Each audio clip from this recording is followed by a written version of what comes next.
रहे हैं, अगर हम 5 मिनट अजान सुन लेते हैं तो उसमें हमारा जा क्या रहा है? कुछ जा रहा है? कुछ नहीं जा रहा है। छोटे छोटे बच्चे किस तरह मुल्ले एक शब्द था मैं ले नहीं सकता, माँ बहन की गाली दी जा रही है खुलेआम तलवार लहरा के। वो कोई धर्म का पाठ था? आप बताओ, कोई धर्म का पाठ था? बोल रहे हो ना ये धार्मिक मुद्दा है, धर्म के नाम पे गाली दी जाती है, राम के नाम पे गाली नहीं। तो लोग तो कह रहे हैं कि सर आपसी स्वार्थ बिगाड़ने की कुछ लोग कोशिश किए, पत्थरबाजी की है शोभा यात्रा पे। बड़े अनजान बनते हो, तुमको तो मालूम ही नहीं चल पाता कोई चीज। 100,000 बिगाड़ने की कोशिश की जा रही है। अरे मस्जिद में क्या वो लड्डू लेने गए थे क्या? या झंडा लगा रहा है मस्जिद पे? देखा तुम भाई, अगर झंडा लगा रहा है मस्जिद पे तो माइज बात करवाने के लिए कर रहे हैं साहब। फिर नमाज आवाज मस्जिद तक ये लोग पहुंच गए हैं। ये आरएसएस और भगवाधारी के गुंडे मस्जिद तक पहुंच चुके हैं। ये अजान और नमाज ना भाई बंद हुई है और ना कोई बंद होनी चाहिए। नमस्कार, आप देख रहे हैं 24 न्यूज। मैं आपके साथ राशिद। हमारे साथ बाल योगी विजय शर्मा हैं, अयोध्या से ताल्लुकात रखते हैं। इनसे बातचीत करेंगे कि क्या कुछ देख रहे हैं। जिस तरह से अजान को लेकर विवाद हो रहा है, बनारस में कुछ पंडित जो है 5 वक्त जो है हनुमान चालीसा का पाठ कर रहे हैं, तो अयोध्या का क्या माहौल है? शर्मा जी से जानते हैं। पंडित जी, आपके मठ का क्या माहौल है? 5 वक्त आप भी हनुमान चालीसा कर रहे हैं सर? देखिए, हनुमान चालीसा तो हमारे बचपन से हमें याद है। जय हनुमान ज्ञान गुण सागर, जय कपीस तिहि लोक उजागर। समझ रहे हैं ना आप? तो ये चीजें ऐसे पढ़ के नहीं कहनी चाहिए, पढ़ना नहीं चाहिए देख देख के। ये हिंदू हैं, हमारे यहाँ 7 साल के बच्चों को मालूम चल जाता है कि हनुमान चालीसा कैसे पढ़ी जाती है। और इनको ये भी नहीं पता है, इनको दिखाना पड़ रहा है कि हम हिंदुत्व का कार्ड खेल रहे हैं और हम हिंदू हैं। हम अजान की जगह पे नमाज कर देंगे। आजकल खतना है उनका खतना भी है, उसके बदल में क्या लेके आओगे भाई? हिजाब के लिए गमछा आ गया। आप बताइए, कभी आपने देखा था कि रामनवमी में गालियों का प्रयोग हुआ है पूजा पाठ में आज तक हमारे धर्म में? नहीं, पूजा पाठ में गालियों का कौन प्रयोग करेगा सर? मैं आपको बता दूं, अगर आप ऐसा कहेंगे तो मैं एक नहीं मैं दिखाता हूं। और बहुत स्पष्ट गालियां दी गई हैं। जो इस सर्वनाक घटना घटाई जा रही है, देखिए एक चीज तो आप जानिए, विपक्ष का मौन रहना। मुसलमान अपनी लड़ाई खुद लड़ रहा है, कोई उसका साथ नहीं दे रहा है। ये देखिए, हमारे यहाँ के डीजीपी भी आजकल देखिए रामनवमी के जुलूस में, ये ट्विटर पे है, कोई भी देख सकता है, रामनवमी के जुलूस में एसपी और डीसी भी तलवार चला रहे हैं संविधान पे या अपने खुद के पद पे। शोभा यात्रा निकाले हैं सर। शोभा यात्रों में तलवारों का योग नहीं होना चाहिए। आपको मैं बता दूं, बिहार के ठीक है सर, जिस तरह से बिहार में जो घटना हुई है सर, राम भगवा झंडा फहरा दिया गया मस्जिद पे, उसको किस तरह से देख रहे सर? अब बिहार में घटना और भी हुई है, उसको आपने नहीं दिखाया सर? क्या? ये देखिए, बिहार बिहार में हुआ है ये चीज, और कहीं नहीं हुआ। देखिए, हाँ, वो घेरा गया है। अरे यार, तो घेरा गया ना, घेरा गया ना। हिंदू मुसलमानों भाई, अगर ये ताकते हैं और ये ताकते खड़ी हो गई हैं, आज आपके युवा को क्या पकड़ाया गया? कपिल मिश्रा का बेटा है धरने में, अमित शाह का बेटा है, राजनाथ सिंह का बेटा है, मोदी का तो कोई है ही नहीं। मैं तो डर गई। तो बताओ कहाँ है कोई? तो क्या दिक्कत है आपको? 5 वक्त जब हनुमान चालीसा का पाठ हो रहा है तो उसमें दिक्कत क्या है? मन तो पंडितों को क्या दिक्कत है? एक बार मैं कथा सुनाता हूँ। ये कहानी अंग्रेज टाइम की है। एक बार क्या हुआ कि एक पंडित जी कहे, क्या ये हमें मस्जिद में जो है, जब हम संग बजाते हैं तो ये अजान कर देता है। तो अंग्रेज ने कहा ठीक है, दोनों के यहाँ गया, मस्जिद में गया। तो मस्जिद में कहा भाई कि नमाज अजान करो, देखो तुमको मस्जिद में आवाज आती है कि नहीं जाती? कहना अभी टाइम नहीं हुआ, अभी अजान का टाइम नहीं हुआ। मंदिर में गए पंडित जी के पास, इन्हीं की तरफ आरएसएस वालों के पास, ये भी दंगा उस टाइम का है, उनसे पास गए कि भाई आप संग बजा के दिखाइए, कहाँ आवाज पहुंचती नहीं, आपकी पहुंच पा रही है। उसने बजा दिया। कहें जब तुम्हें पूजा पाठ का समय ही नहीं मालूम है, तुम किसी भी टाइम संग बजा सकते हो, तो क्या अजान के ही टाइम में संग बजाना जरूरी है तुमको? तो क्या आप अयोध्या के पंडित महंत जो है, क्या आप लोग समर्थन में अजान के? मैं ये कह रहा हूँ, 5 वक्त की अजान कोई आज तो नई बात है नहीं, 2014 के पहले होती थी। आप बताइए, किसी के धार्मिक स्थल पर हम चढ़ जाएं, झंडा फहरा दे, कौन से पागलपन चढ़वा रहा है? कैसा नशा है ये? और दूसरी सबसे बड़ी बात, कोई भांग खिलाया गया है, दारू पिलाई जाती है, कुछ भी करने, भाई दारू पीने के बाद, भांग खाने के बाद ही ऐसा होता है। और दूसरी महत्वपूर्ण बात, वो जो तलवार लहरा रहे हैं, उनमें से कितने के परिवार? राज ठाकरे तो अल्टीमेटम दे रहे हैं सर कि बंद कर दो अजान। नहीं तो बुरा हो जाएगा। राज ठाकरे हाँ। ये कौन है? ये महाराज वही है ना, हाँ ये यूपी बिहार करता है। हाँ। हाँ, तो अब बीजेपी को जरूरत पड़ गई ना इसकी। जिस तरह से राज ठाकरे जो कह रहे हैं कि अल्टीमेटम दे रहे हैं अजान बंद करने के लिए, क्या कहेंगे उसको? देखिए, अजान और नमाज ना भाई बंद हुई है और ना कोई बंद होनी चाहिए, लेकिन उसकी आड़ में बड़ा अच्छे से काम भी हो रहा है। सबसे बड़ी बात, प्रधानमंत्री आवास मिला हुआ मध्य प्रदेश में बुलडोजर चला दिया गया इस बूढ़ी माँ का। प्रधानमंत्री आवास पे बुलडोजर, तो सर मतलब जज का कोर्ट का कोई मसला नहीं है। पत्थरबाजी करेंगे तो उनके ऊपर बुलडोजर चलेगा ना। अच्छा, पत्थरबाजी की गई है। अब मस्जिद पे चढ़ने के लिए किसने कहा था? कोर्ट ने कहा था क्या? कि बीजेपी आरएसएस वाले कह रहे हैं।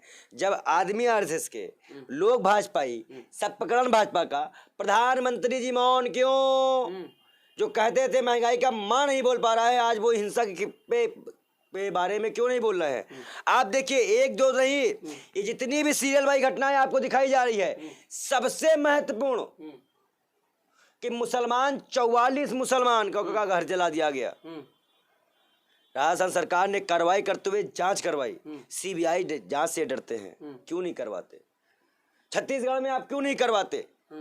आप अपने क्षेत्र में क्यों नहीं करवाते? आप लोग क्या सोच रहे हैं? अयोध्या के साधु संत क्या सोच रहे हैं? हमारा मानना ये है, इस सरकार का बहिष्कार तत्काल, जितने भी भगवाधारी गुंडे हैं इनकी गिरफ्तारी करते हुए इन पे यूपीए लगाया जाए। तो आप महंत क्यों नाराज है सर? 5 वक्त से हो रहा है तो आप फिर वही बात लेके आ रहे हैं। हनुमान चालीसा हो रहा है अच्छा, ना? हम कह रहे हैं अगर हम 5 मिनट अजान सुन लेते हैं तो उसमें हमारा जा क्या रहा है? कुछ जा रहा है?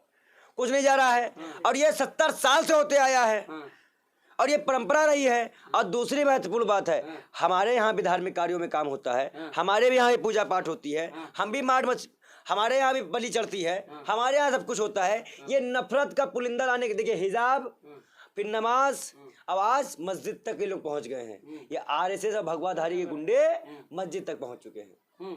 तो नहीं, तो लोग तो कह रहे हैं कि सर आपसी स्वार्थ बिगाड़ने की कुछ लोग कोशिश किए हैं, पत्थरबाजी की है शोभा यात्रा पे। बड़े अनजान बनते हो, तुमको तो मालूम ही नहीं चल पाता कोई चीज। 100,000 बिगाड़ने की कोशिश की जा रही है। अरे मस्जिद में क्या वो लड्डू लेने गए थे क्या? या झंडा लगा रहा है मस्जिद पे? तो क्या तुम भाई, अगर झंडा लगा रहा है मस्जिद पे तो माइज बात करवाने के लिए कर रहे हैं, लड़ाई करने के लिए ही कर रहे हैं, आतंकवादी बनना चाह रहे हैं। और छोटे छोटे बच्चे किस तरह मुल्ले, एक शब्द था मैं ले नहीं सकता, माँ बहन की गाली दी जा रही है खुलेआम तलवार लहरा के। वो कोई धर्म का पाठ था? आप बताओ, कोई धर्म का पाठ था? बोल रहे हो ना, ये धार्मिक मुद्दा, धर्म के नाम पे गाली दी जाती है, राम के नाम पे गाली। आरएस वालों ने हमारे हिंदुओं को कहाँ लायक खड़ा कर दिया कि रामनवमी पे गाली दी जा रही है माँ बहन की? इतने अच्छे चरित्र होगा कि भगवान के दिन गाली दी जा रही है। जो आदर्श के प्रतीक थे, जो शांति के प्रतीक थे, जो मर्यादा पुरुषोत्तम थे, उनकी मर्यादा बिल्कुल छिन्न भिन्न कर दी आरएसएस वालों ने। ये मैंने पहले कहा था, ये राम की दलाली खा रहे हैं और जिस दिन राम का प्रकोप पड़ेगा ये तोड़े जाएंगे। आप बताइए, मध्य प्रदेश में क्या हुआ? झुलस गए, कुछ लोग झुलस गए। इलेक्ट्रिक लोहे के तार पे राम का झंडा लेके गए थे, वो भी तो राम राम कह रहे थे। क्यों नहीं राम ने उनको बचाया? बचाए राम उनको? भगवान राम ने 8 लोग क्यों नहीं बचाया? कि जो झुलस गए ना करंट आता। देखिए, एक चीज बता दे, जो अधर्म करेगा भगवान राम उसके नहीं होंगे, सीधी बात है। और हमारे इस वक्त जितने भी युवा हैं, हमसे एक अपील करते हैं, मस्जिदों पे कहीं भी कुछ भी आपसी सौदा ना बिगाड़े। मैं बाल योगी होते हुए उनसे एक निवेदन करता हूं, आरएसएस के जाल में ना आए। इनके यहाँ पे सावरकर माफी मांगे थे, कल आपको भी हमारे अपने भाइयों से माफी मांगनी पड़ेगी। और सबसे महत्वपूर्ण बात, प्रधानमंत्री अगर अब भी नहीं बोल पा रहे हैं, गृह मंत्री अब भी कुछ नहीं कर पा रहे हैं, तो इस्तीफा देना ही एक विकल्प है उनके लिए। देश में आग लगी हुई है। आज कनाडा के भी सांसद ने बोल दिया, सऊदी अरब के सांसद ने भी बोल दिया, पूरा इस्लाम गल्फ कंट्रियां बोल रही हैं, प्रधानमंत्री देश को 128 करोड़ कर्जे पे लेके गया है। 128 लाख करोड़ के, कांग्रेस सिर्फ 57 लाख ही ले पाई थी। तो ये 70 साल में। अच्छा, तो योगी आदित्यनाथ कह रहे हैं कि सब राम राज आ गया उत्तर प्रदेश में, यहाँ सब कुछ सही हुआ, रामनवमी का जुलूस भी अच्छा हुआ, रमजान भी मुसलमान बहुत अच्छे से मना रहे हैं। तो राम राज तो आ गया ना आपके यहाँ सर अयोध्या में? अभी यूपी से घटनाएं तो नहीं आई है, लेकिन एक बात मैं कहूँगा, बुलडोजर चला है, बुलडोजर चल रहा है, मुसलमानों की चीजों पे बुलडोजर चल रहा है, दुश्मनियां निकाली जा रही हैं। और बता दे, कोई नई बात नहीं है कि मीडिया दबा दे रही हो, जो घटनाएं सामने आ जा रही हैं। और एक चीज मैं और सावधान कर दूं, इसके माध्यम से कुछ भाजपा के आईटी सेल से नफरत की वीडियो डाल रहे हैं, कहीं वो पुरानी वीडियो मस्जिद की डाल दे रहे हैं, कहीं वो पुरानी चीजें डाल दे रहे हैं जिससे मुसलमान का खून खौल जाए, दंगा हो जाए। ऐसी किसी चीज से भी व्हाट्सएप हो या व्हाट्सएप से हो या फेसबुक से, उसको सावधान हो जाइए और उसको बिना जांच परख के कि वो किस घटना का है, किस सन का है, बिना उसको देखे आप रिएक्शन मत दीजिए। बहुत गहरी साजिश है हिंदू मुसलमान की और बहुत से लोगों की जान जा सकती है। मैंने चुनाव के वक्त एक बात कही थी, आप ध्यान दिए होंगे कि आवाम की जान खतरे में है और मेरी भी जान खतरे में। तो लोग तो कह रहे हैं सर हिंदू भी अब खतरे में आ गए सर। 3 दिन पहले मुझ पे भी हमला हुआ है चाकू से फिर से। कौन कर रहे हैं हमला?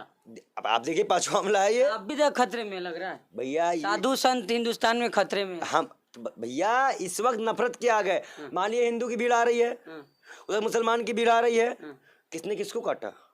तलवार का कोई मजहब नहीं होगा, नफरत का कोई मजहब नहीं होता। साधु हैं आप, बाल योगी, आपको कौन धमकी दे रहा है सर? मैं आपको सीधी सीधी एक बात बता दूं, बाल योगी हो चाहे योगी हो, चाहे साधु हो, चाहे मौलाना हो, चाहे पंडित हो, सब कुर्सी की भीड़ चढ़ जाएंगे। चुनाव जीतने के लिए भाजपा किसी भी हद तक जा सकती है। आज पूरे देश में हिंसा हो रही है और एक शब्द नहीं निकला है प्रधानमंत्री के मुंह से। ठीक है, आखिरी और अहम सवाल लेंगे, क्या अयोध्या के साधु संत बाल योगी अजान के समर्थन में है? अजान देंगे वो लोग? पूरी तरह समर्थन में है, अपना घर भी खोलेंगे और अजान का समर्थन भी देंगे। जहां धरना प्रदर्शन होगा हम उनके साथ भी रहेंगे। माइक उतारने की बात हो रही है, क्या जरा हॉर्न उतार दो। सुप्रीम कोर्ट से लिवा के ले आओ, सुप्रीम कोर्ट जाओ, कोर्ट जाओ भाई, कोर्ट बनिए, कोर्ट चले जाओ, ले आओ। आप कोर्ट क्यों नहीं जा रहे हो? आप खुलेआम दंगाई वाला काम कर रहे हो, कोर्ट चुप है। मिलिट्री लगा, आप तो भाई हम चाह रहे हैं देश से मिलिट्री लगा दो भाई, पुलिस से कुछ नहीं हो पा रहा। तो अयोध्या का माहौल है ठीक ठाक माहौल है, हम शांति प्रिय रहेंगे और किसी भी हिंसा करने वाले तत्वों को करने नहीं देंगे, रोकेंगे। और आज सोशल मीडिया पे भी रहे हैं। और एक चीज जान लीजिए, सौदार्थ बिगाड़ने की कोशिश की जा रही है बराबर। मतलब अयोध्या के साधु जन चाहते हैं गंगा जमुनी तहजीब जो है बनी रहे, यही ना? हम राम रहीम को अलग नहीं देखना नहीं चाहते, हम 100% लोगों के साथ है। चलिए बहुत शुक्रिया। और एक चीज और, भगवान श्री रामचंद्र जी ने एक बात कही थी कि वो मनुष्य हो ही नहीं सकता जो किसी मनुष्य को दुखी करे। किसी का घर जला देना, किसी के आंसू बह रहे हैं, किसी को जिंदा जला देना और राम राम कहना, वो राम के सीने में ही खंजर फूंक रहे हैं, वो राम को तकलीफ दे रहे हैं। बहुत शुक्रिया हमसे बात करने के लिए। तो ये थे हमारे साथ बाल योगी विजय शर्मा, जो तमाम मुद्दे बातचीत कर रहे थे। अयोध्या धाम से हैं और कह रहे हैं कि आपसी स्वार्थ बनी रहेगी। अयोध्या के साधु संत जो हैं अजान के साथ हैं और नमाजियों के साथ है। बाकी और भी खबरों के लिए हमारे साथ बने रहिएगा। जब तक ले धन्यवाद।